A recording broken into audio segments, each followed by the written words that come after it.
আরে ওটা কবি মশাই না? হ্যাঁ তো। ও কবি মশাই, বলছি একটা কবিতা শুনিয়ে যান। আচ্ছা ঠিক আছে, আজকে তোমাদের একটা চাইনিজ কবির কবিতা শোনাবো। আচ্ছা আচ্ছা ঠিক আছে, বলুন। দেখো, প্রেম ভালোবাসা এগুলো সারা গ্রামে, সারা দুনিয়ায়, সারা ক্রান্তিতে হয়। বাবা বাবা। আরে থামো, এখনো শুরু করি নাই কবিতা আমি। এই কবিতাটা যেদিনকার আমি পড়লাম না, সেদিনকার আমার ঠিক মনের এইখানটায় গেঁথে গেছিল, এইখানটায়। তোমাদেরও যদি এইখানটায় গাতে আমাকে কমেন্ট করে জানাবা।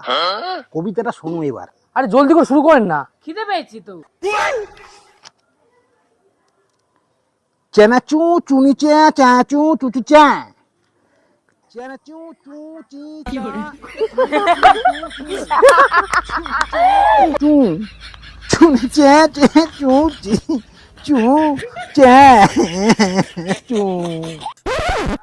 এটা তোমরা হাসছো কেন? এটা কান্না, এটা কষ্টের কবিতা, তাতেও তোমরা হাসছো। তোমাদের শোনাবো না আমি কবিতা, যাও তো।